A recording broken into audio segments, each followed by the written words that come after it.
This is one of the most popular Dutch comfort foods, but with a full carnivore twist. Instead of just the classic, I'm making not one, not two, but 3 different versions of these meat rolls. By the end of this video, you will know exactly which one is worth meal prepping and which one shocked me the most.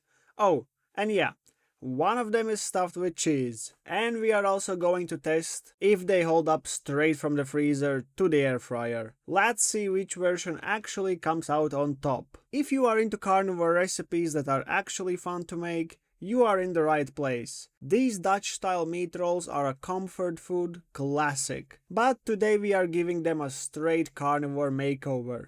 I will walk you through my full batch prep, from mixing the mince to stuffing a few with mozzarella just to see if it works. And then we will put them to the real test. Fresh versus frozen. By the end, you will have an easy meal prep recipe you can actually rely on. Just try them for your own sake. Alright, let's set things up. I started with 2 bowls. One with 300 grams of minced beef and the other one with 600 grams. Normally, the traditional Dutch recipe mixes half beef and half pork, but since I only had beef in the fridge, that's what we are going to roll with. Honestly, beef works just fine. I figured I would just crack in the eggs, give it a quick mix, and move on. But the very first problem I ran into almost ruined the batch. So I grabbed the 600 grams of mince first, cracked in 2 eggs, and got to mixing. Now, on paper this looked fine, but almost immediately I realized something. This bowl was way too small.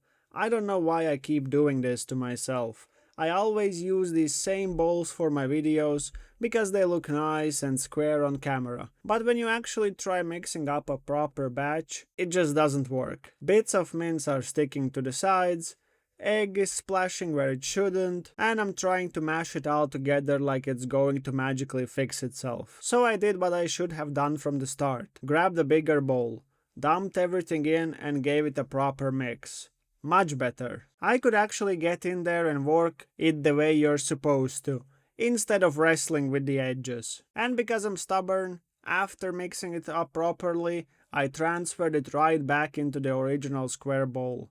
I don't know. Maybe it's just habit at this point. The bowl is terrible for mixing, but perfect for showing the end result. Okay, that's the big batch sorted. But a smaller bowl, the one with 300 grams in it, that's where things start to get interesting. Because this is where I decided to change the original recipe. This one is pretty straightforward. I cracked in a single egg and just let it sit there for a second while I got the next ingredient ready. Instead of just plain mince, I wanted to mix in bacon. Normally I would grab the usual strips, but this time I bought this pack of round, almost disc-shaped bacon. It was cheaper than the standard strips, and I figured, why not? I'll make it work. Honestly, it looked a little weird, like somebody cut salami too thick, but hey, it's still bacon. I grabbed about 6 slices and went to work chopping them as finely as I could. This took longer than I thought it would, because the fat kind of sticks to the knife and it's not exactly elegant work. But eventually I had this pile of little bacon pieces that looked good enough to toss in. So I dumped the chopped bacon right into the mince and egg, and then went all in with mixing and stomping. Hands in, pressing it down, folding it over, squishing everything together until it felt like one sticky meaty dough. And even though it was a bit messy, it already smelled incredible, like a sneak preview of how juicy these rolls were going to turn out. The bacon mix actually ended up being one of my favorite versions of the day. But before we get to that payoff, I had another idea I just couldn't resist trying. I decided to add a little curveball. Mozzarella. I pulled out a ball of fresh mozzarella and sliced off 4 nice even pieces. The rest I just set aside because, let's be honest, if I left it on the counter, I would probably end up snacking on it before it made anywhere near the recipe. With the cheese ready, it was time to actually start building these rolls. The way I do it is very simple, but kind of fun. Lay 1 slice of bacon down vertically, another slice across it horizontally, and then a 3rd slice back on top. So you get this little bacon cross or grid. Looks neat, but more importantly, it's sturdy enough to hold whatever you roll into it. For the first batch, I took the mince with the bacon bits mixed in, divided it into 3 rough sections by drawing lines through it with my finger, and then rolled the first one into a chunky little log. That log goes right into the middle of the bacon cross. Fold the sides in first, and then roll it up all nice and tight. One done.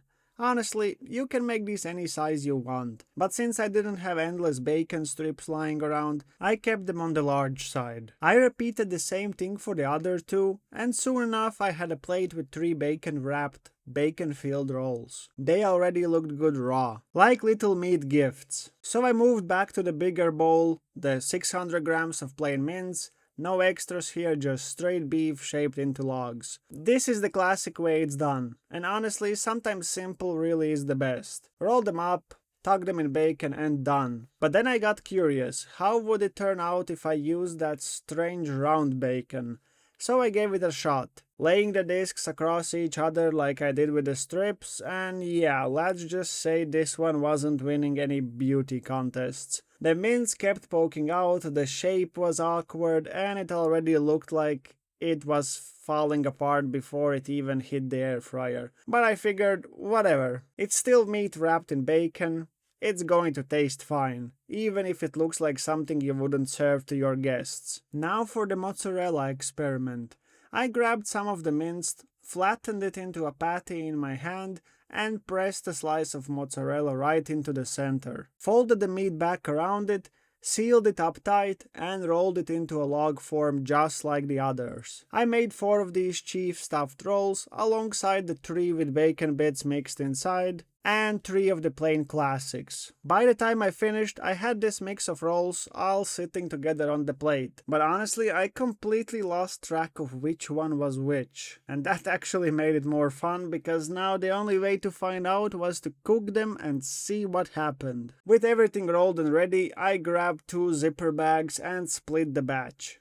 3 rolls in one bag, 3 in another. Those were going straight into the freezer for later. The rest I kept out because I wanted to taste them fresh. I set 4 of the rolls into the air fryer, 180 degrees Celsius, 17 minutes total, with a flip at the 9-minute mark. The smell alone, while they were cooking, was worth the effort. By the time I pulled them out, the bacon was crisp, the beef was sizzling, and I couldn't wait to cut them open. And the results?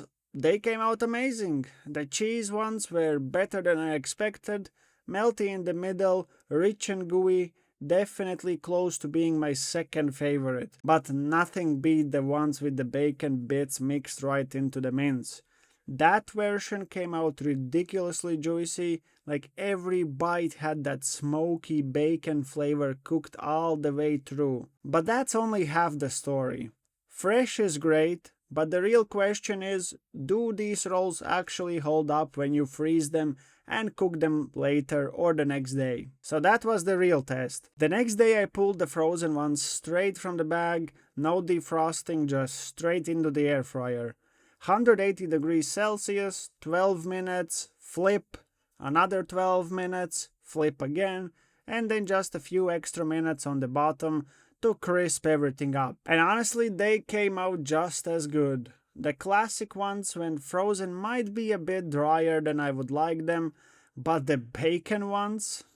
These are the ones with the bacon bits inside. I don't know if you can see. Oh my god.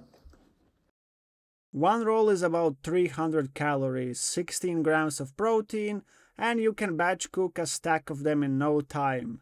So yeah, the bacon bit version is the one I will be making again and again. Super juicy, easy to freeze, and honestly the perfect carnivore meal prep hack. But if you like these rolls, you need to see what happened when I asked ChatGPT to make a carnivore pizza. That video is right there in the top right corner, and trust me, you don't want to miss how that turned out. Thank you so much for watching. Make sure you subscribe if you haven't already.